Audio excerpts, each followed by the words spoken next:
दरअसल वक्फ बोर्ड ने 70 लोगों से उनका घर छीन लिया है और अब वो घर और जमीन वक्फ बोर्ड की हो गई है। इस बात से तनाव में आकर एक 22 वर्षीय युवती की मौत भी हो गई है।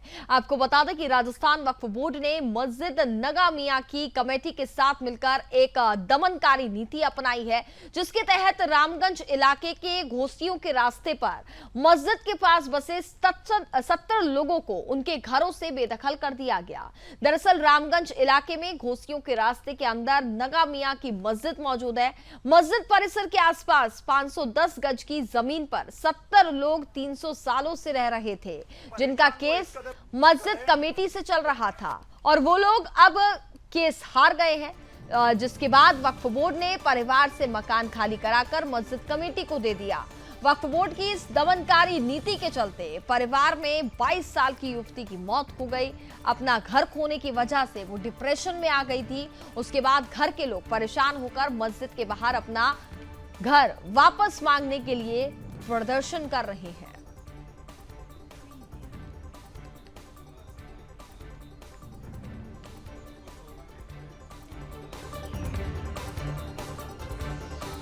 तो देखिए किस तरीके से वक्फ बोर्ड की गुंडागर्दी यहां पर देखने को मिल रही है। 300 सालों से रह रहे परिवार की जमीन पर कब्जा कर दिया। अपने आशियाने के लिए वक्फ के विरोध में अब लोग सड़कों पर उतरे हैं। मुस्लिम परिवार के ही जमीन पर वक्फ कर रहा कब्जा। घर छीने जाने के डर से डिप्रेशन में एक युवती की मौत भी हो गई। किस तरीके से यहाँ पर देखिए गुंडागर्दी साफ तौर पर देखने को मिल रही है। घर को खाली करा दिया गया। ये जो लोग यहाँ पे आए हुए हैं वो वक्फ बोर्ड के और डकैत लोग हैं। डकैत किसी ने कहा आपसे वक्फ बोर्ड के हैं? इनका कोई नाम भी नहीं है वहाँ पर। अजीम का किसी का भी नाम नहीं है। ये देख लो, सब इनको पैसे खिलाए हुए। बिल्कुल कैमरा पर्सन को आगे तक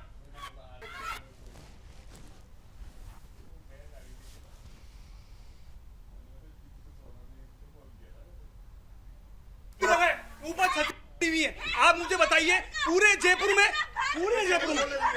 हाँ बटिए, एक मिनट हटिए। आइए पर्सन को बोलना चाहूंगा, इस तरीके से यहाँ पे लोग लगा हुए उन्होंने कब्जा किया है और उसके बाद जो पीड़ित पक्ष है वो अपनी बात हमारे घरों का पूरा बर्बाद कर दिया। हमारे बूढ़े माँ बाप तड़प रहे, बच्चे इधर उधर, बच्चे कह रहे अपने घर चलो। कौन सा घर है? देखो क्या करे, क्या करे। हाँ वो अजीम कितने साल से रह रहे थे इस घर में? 300 साल पुरानी पीढ़ी है। 300 साल मिस्किन शाह साहब घर का किया द्वार हज के अंदर, हमारे घर के अंदर 7 पीढ़ी है। कितने जैसे बच्चे हम भी आ गए इस घर के अंदर। आज हमारी जबान बहन चली गई। वो कितने दिन पहले यहाँ पे आए और क्या कार्रवाई की उन्होंने? 9 तारीख को आदिवासी दिवस था। पुलिस प्रशासन आया, आकर पूरी फोर्स यहाँ से लेके वहाँ तक देखा सकता है। पूरे घर में पुलिस, लेडीज, जेंट, पूरे हमें वीडियो बनाने नहीं दी। बनाई तो हमारे को शील डिलीट कर दी गई। वीडियो हमारी वीडियो बनाई, मैंने बनाई थी। वीडियो बना के वीडियो मंगा के डिलीट करी गई। डिलीट करा के हमारे मोबाइल चले गए। हमें बोल नहीं दिए। वैसे ही कहा गया कि तुम अगर बोलोगे तो तुम्हें 10 साल के कैसे फंसा दिया जाएगा और तुम्हें निकालेगा भी नहीं। 10 साल तक तुम्हें ऐसे कैसे फंसाएंगे? थाने में डाल देंगे। पुलिस ने भी कहा हम थाने में डाल देंगे, तुम ऐसा कर देंगे। ये संपत्ति कोई वक्फ बोर्ड की नहीं है। ये संपत्ति महाराजाओं की दी हुई है। महाराजाओं के टाइम से, आदिकाल से, जब 200-300 साल पुराने ये जो जमीन है वो इनको गिफ्ट एक तोहफे के तौर पर दी गई थी और वहीं पर वक्फ बोर्ड चली गई है।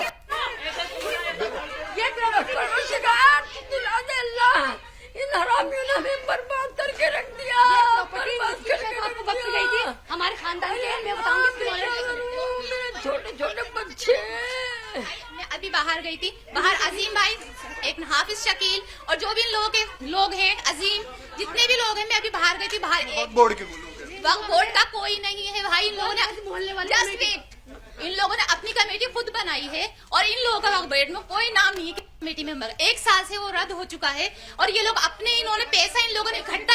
मैं सुदर्शन न्यूज में इससे पहले भी एक कवरेज किया और वक्फ बोर्ड का नाम सामने आ रहा था। ये आप इस बात को इग्नोर नहीं कर सकते क्योंकि वक्फ बोर्ड के नाम से ही आपको ये कब्जा करने की कोशिश कर रहे हैं। और ये हमारे परदादा मिस्किन शाह साहब के नाम पर वक्फ की गई प्रॉपर्टी है। और बताइए, आप मुझे इतनी सी बात बताइए कि ये कह रहा है वक्फ बोर्ड की जमीन है। राजा महाराजाओं की दी हुई जगह वक्फ बोर्ड की कैसे हो सकती है? आप इतनी सी मुद्दा बताइए। और ये लोग हमसे कहते हैं कि ये बुर्जियां बनी हुई हैं। ये बाहर बुर्जियां बनी हुई हैं, बुर्जियां नहीं है, छतरियां हैं। पूरे जयपुर में छतरियां हैं, ये जयपुर की शान है।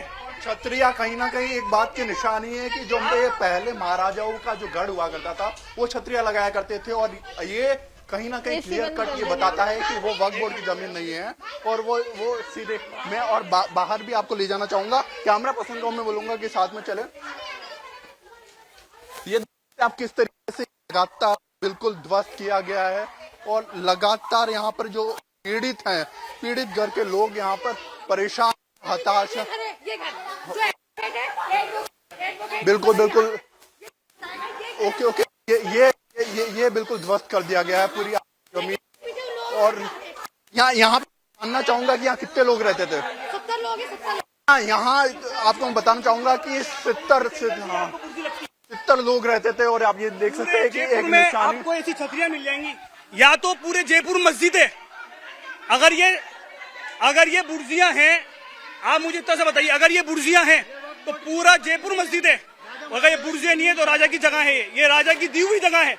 ये कैसे मस्जिद में हो सकती है? ये सब इसमें वक्फ बोर्ड इन्वॉल्व है, वक्फ बोर्ड इसके अंदर मिला हुआ है, और वक्फ बोर्ड ने ही पैसा खाकर हम लोगों को यहाँ से निकालने की साजिश करी है। और लगातार एक महिला का इस चक्कर में इंतकाल हो चुका है, और उसके बाद उसके बाद आप क्या कहना चाहेंगे आप?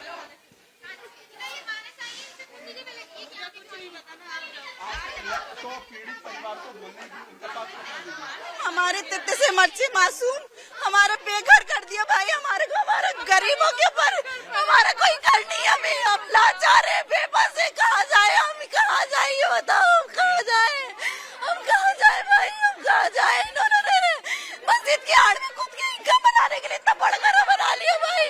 मस्जिद कितनी सी, मस्जिद हमारा घर होते हुए भी हमें रोड से बाहर निकाल दिया। ये लोग हैं, ये लोग हैं। और हमारे साथ ज्यादा बातचीत करेंगे हमारे ब्यूरो चीफ नतांश पटेल। इस वक्त इस खबर पर हमारे साथ लाइव जुड़ चुके हैं, सीधे उनके पास चलेंगे। नतांश, 70 लोगों को एक साथ बेघर कर दिया गया, इस तरीके की गुंडागर्दी वक्फ बोर्ड की देखने को मिल रही है, क्या अपडेट इस पूरे मामले पर अभी मिल पा रहा है? जी कनिका, मैं आपको बताऊंगा किस तरीके से दमनकारी है, और उसके चलते 70 लोगों का परिवार जो उजड़ चुका है, उनका जो घर था उस ध्वस्त कर दिया गया है। किस तरीके से लैंड जिहाद जो बोर्ड के नाम पर हो रहा है, वहां पर प्रतिष्ठान खोले जा रहे हैं, व्यापारिक प्रतिष्ठान, और उनके नाम दिया जा रहा है कि मस्जिद, या फिर हम धार्मिक काम के लिए इसको एक्वायर कर रहे हैं, बट जबकि ऐसा रियलिटी में है नहीं। और इसी के चलते यहाँ पर बकायदा इनको करीब 300 साल पहले राजा महाराजा जो थे जयपुर ने, उन्होंने उनको ये सुपुर्द की थी प्रॉपर्टी, और उसके बकायदा उन्होंने डॉक्यूमेंट्स भी हमको शो किए। जब सुदर्शन न्यूज वहां पर ग्राउंड कवरेज पे गया तो वो ज्यादा उम्मीद से देख रहे थे कि सुदर्शन न्यूज हमको यहाँ पर न्याय दिला सकता है, कि जिस तरीके से वक्फ बोर्ड के खिलाफ अब तक न्याय और आवाज उठाते हुआ है सुदर्शन न्यूज, और इसी के चलते जब वहां पर गए तो वहां पर जितनी भी पीड़ित महिलाएं थी वो खुलकर अपनी बात रख रही थी, और उन्होंने कहा कि इस तरीके से 9 अगस्त के दिन जो विश्व आदिवासी दिवस था, उस दिन वक्फ बोर्ड के कुछ लोग आते हैं,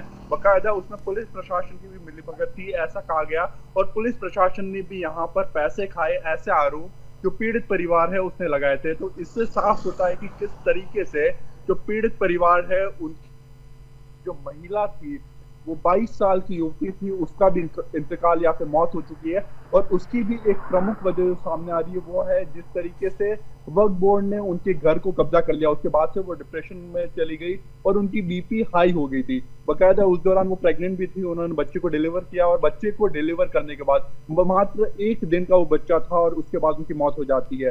तो आप सोच सकते हैं कि किस तरीके से जो प्रताड़ना झेल रहा है पीड़ित परिवार, और उसके चलते उनके बकायदा एक परिवार के सदस्य की मौत भी हो चुकी है, और लगातार वो धरना प्रदर्शन कर रहा है जिस जगह पर वो 300 साल से उनकी पीढ़ी रहती हुई आई थी, वहां पर अब वक्फ बोर्ड ने कब्जा कर लिया है, उस घर को पूरा ध्वस्त कर लिया है, और उसके अंदर कई वकीलों की भी मिलीभगत सामने आ रही है, और उस तरीके से लगातार इनका जो जिहाद, लैंड जिहाद का जो क्रम है वो लगातार जारी है, और इसमें जो लैंड जिहाद के चलते बकायदा उनके 70 लोगों का अब कोई ठिकाना नहीं है कि वो कहाँ रहेंगे, क्या करेंगे, और ये सारी जो तमाम बातें हैं वो जो भी मैं जिक्र कर रहा हूँ वो सभी ये जो वक्फ बोर्ड का जो प्रॉपर्टी है उसके चलते ये सब सारी बातें हमारे सामने आई।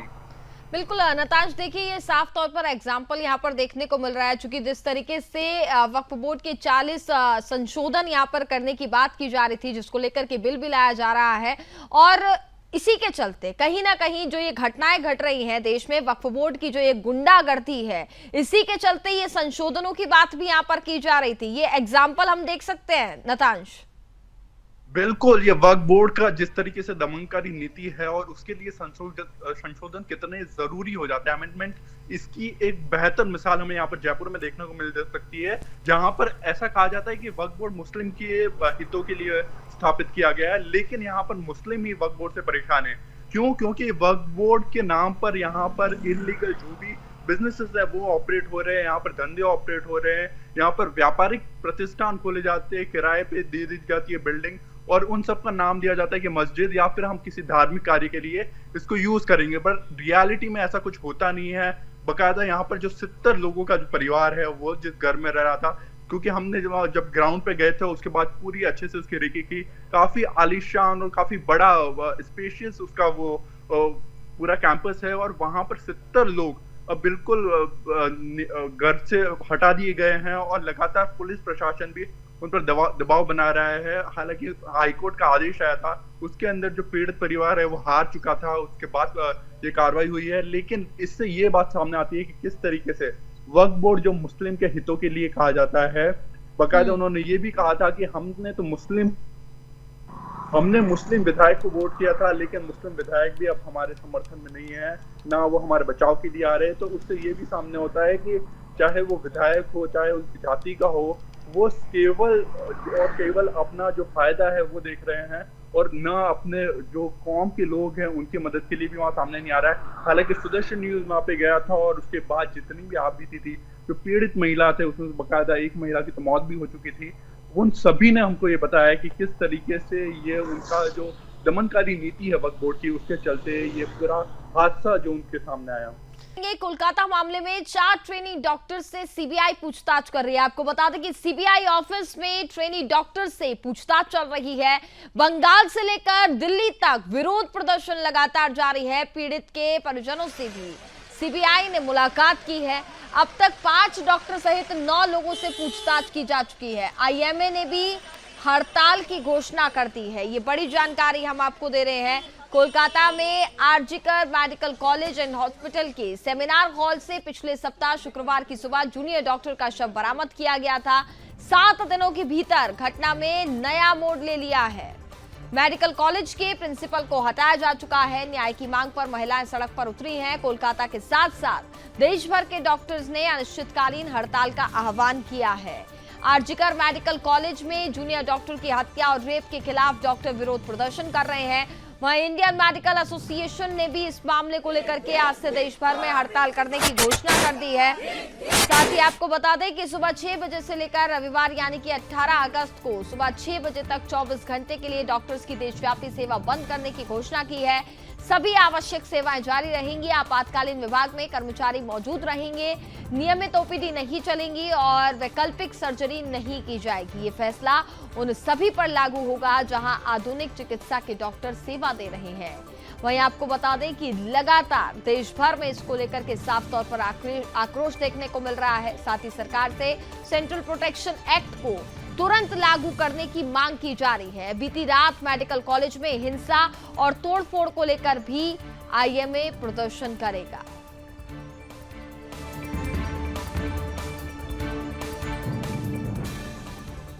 तो ग्राफिक्स के माध्यम से आपको बता दें कि सीबीआई के पास अब तक कितने सबूत हैं। घटनास्थल से सैंपल, अस्पताल का ड्यूटी रोस्टर, ये जानकारी सामने आ रही है। घटना वाली रात मौजूद लोगों की सीडीआर भी फिलहाल सीबीआई के पास मौजूद है।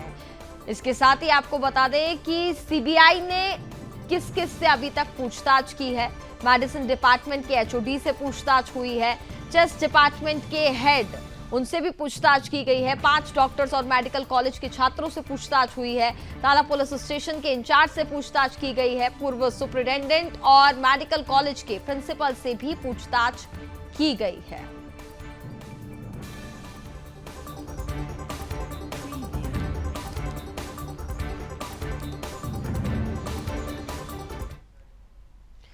कोलकाता के मेडिकल कॉलेज में जूनियर महिला रेजिडेंट डॉक्टर की बर्बर हत्या की घटना के बाद से ही रेजिडेंट डॉक्टर्स की अनिश्चितकालीन हड़ताल लगातार जारी रहेगी। इस वजह से शुक्रवार को भी एम्स, सफदरगंज, आरएमएल, लोकनायक, जीबी पंत सहित दिल्ली के सभी सरकारी अस्पताल प्रभावित रहेंगे। इमरजेंसी को छोड़कर ओपीडी, नियमित सर्जरी और साथ ही अन्य सभी चिकित्सा सुविधाएं प्रभावित रहेंगी। रेजिडेंट डॉक्टर्स एसोसिएशन के प्रतिनिधियों द्वारा एक व्यापक संयुक्त बैठक आयोजित की गई है। व्यापक चर्चा के बाद सर्वसम्मति से फैसला लिया गया है कि दिल्ली भर के सभी आरडीए दोपहर 2 बजे से निर्माण भवन में एक संयुक्त विरोध मार्च भी निकालेंगे।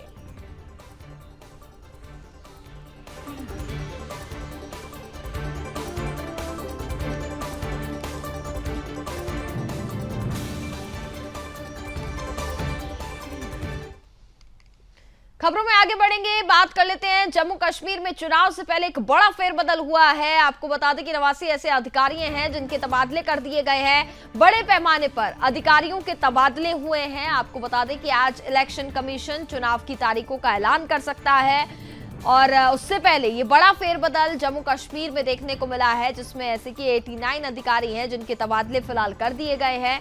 और सुरक्षा के लिहाज से देखा जाए तो बेहद ही महत्वपूर्ण फैसला यहां पर लिया गया है, क्योंकि पिछले कई महीनों से अगर बात की जाए तो जम्मू कश्मीर में आतंकवाद काफी तेजी से पैर पसार रहा है, जिसके चलते यहाँ पर सुरक्षा का पूरा ध्यान रखा जाएगा, चूंकि विधानसभा चुनाव की तारीखों का आज ऐलान हो जाएगा।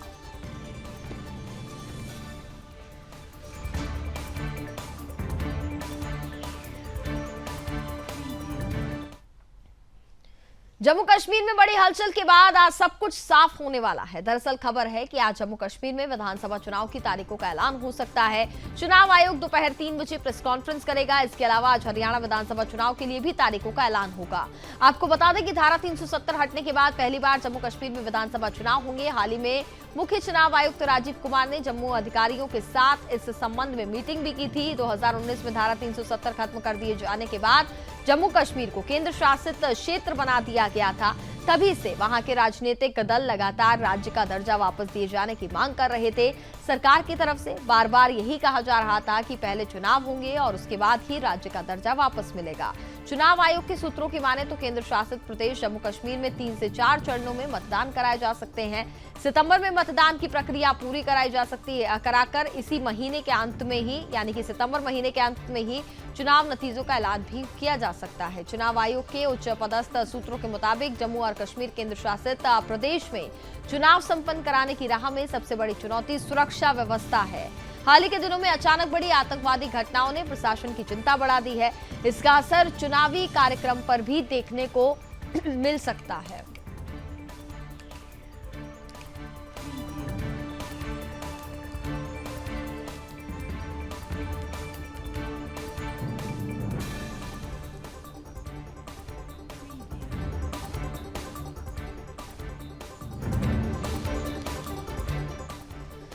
तो कश्मीर में चुनावी बिगुल बजने वाला है। इसको लेकर के जो तैयारियां हैं वो शुरू हो चुकी हैं और आज 3 बजे, जैसा कि आपको बताया, प्रेस कॉन्फ्रेंस होने वाली है। 3 बजे चुनावी तारीखों का ऐलान होगा। चुनाव आयोग ने जम्मू कश्मीर का दौरा भी किया था। सभी राजनीतिक दल पूरी तरीके से तैयार हैं। और इसके साथ ही अब बता दें कि धारा 370 हटने के बाद ये पहला चुनाव होने वाला है जम्मू कश्मीर में। धारा 370 हटने के बाद पहली बार विधानसभा चुनाव होगा। विधानसभा चुनाव 30 सितंबर से पहले कराने की यहाँ पर योजना तैयार की जा रही है।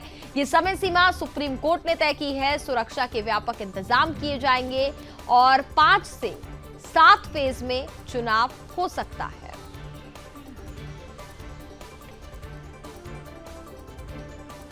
जम्मू कश्मीर चुनाव पर आतंकी साया भी लगातार मंडरा रहा है। चुनाव की अटकलों के बाद आतंकी हमले लगातार तेज हुए हैं। कई जगहों पर सेना और पुलिस पर हमला हुआ।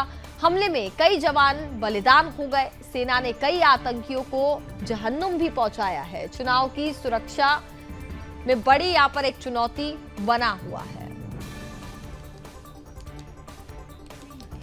परिसीमन के बाद सीटों का बंटवारा भी ग्राफिक्स के माध्यम से आपको बता दें। मई 2022 के परिसीमन के बाद सीटों की संख्या बढ़ी है। अब जम्मू कश्मीर विधानसभा में सीटों की संख्या 90 है। जम्मू में 43 और कश्मीर में 47 सीटों पर चुनाव होने हैं।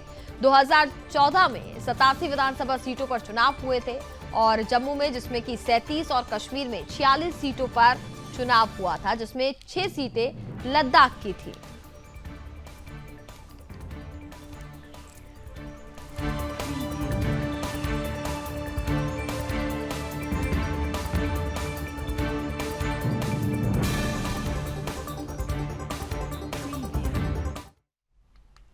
खबरों में आगे बढ़ेंगे। बड़ी खबर आपको बता दें, इसरो का EOS 08 सैटेलाइट लॉन्च हुआ है। सबसे छोटे रॉकेट SSLV से भेजा गया। 1 साल का ये मिशन आपदा का अलर्ट देगा। तो ये बड़ी जानकारी हम आपको दे रहे हैं। यहाँ पर एक बड़ी सफलता जो आपको बता दें कि इसरो का EOS 08 सैटेलाइट फिलहाल लॉन्च हो गया है। आंध्र प्रदेश के श्रीहरिकोटा से इसकी लॉन्चिंग हुई है। सबसे छोटे रॉकेट SSLV से इसको भेजा गया है। 1 साल का ये मिशन आपदा का अलर्ट देगा। देश को एक नया रॉकेट और सैटेलाइट मिला है।